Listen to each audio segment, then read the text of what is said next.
আসসালামু আলাইকুম এভরিওয়ান, সকলে কেমন আছেন? আশা করি সবাই ভালো আছেন। মেসেঞ্জারে কিন্তু নতুন একটি আপডেট চলে আসছে। যাদের মোবাইলে ফিঙ্গারপ্রিন্ট লক আছে তারা কিন্তু আপনি আপনার চ্যাটবক্স মেসেঞ্জারে কিন্তু ফিঙ্গারপ্রিন্ট লক ইউজ করতে পারবেন কোনো রকম অ্যাপ ছাড়াই। সম্পূর্ণ প্রসেসটি কিন্তু এই ভিডিওতে দেখিয়ে দেবো যে কিভাবে আপনি আপনার মেসেঞ্জারে ফিঙ্গারপ্রিন্ট লক ইউজ করবেন। কথা না বাড়িয়ে চলুন ভিডিওটি শুরু করা যাক। দেখা হচ্ছে ইন্ট্রোর পর।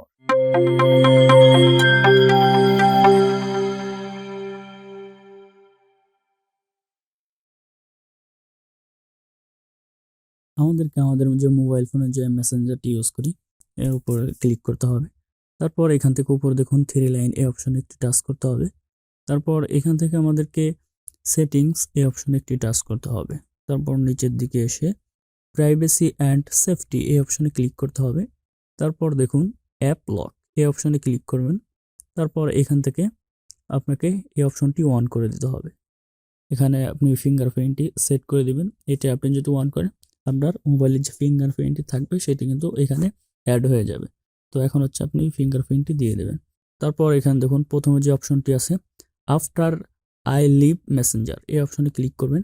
তারপর এখান থেকে ব্যাক করবেন। তারপর একেবারে এখান থেকে ব্যাক করে আমরা এখন চেক দিব যে আসলে আমাদের মেসেঞ্জারে ফিঙ্গারপ্রিন্টটি সেট হলো কিনা। তো দেখুন অলরাইট আমাদের মেসেঞ্জারে কিন্তু ফিঙ্গারপ্রিন্টটি সেট হয়ে গেছে। এখন আপনি ফিঙ্গারপ্রিন্ট দিলেই কিন্তু মেসেঞ্জারে প্রবেশ করতে পারবেন। আজকের ভিডিওটি এই পর্যন্তই। যদি ভিডিওটি ভালো লেগে থাকে অবশ্যই একটি লাইক করবেন এবং আমাদের চ্যানেলটি সাবস্ক্রাইব করে আমাদের সাথেই থাকবেন। ধন্যবাদ। সুস্থ থাকবেন, ভালো থাকবেন।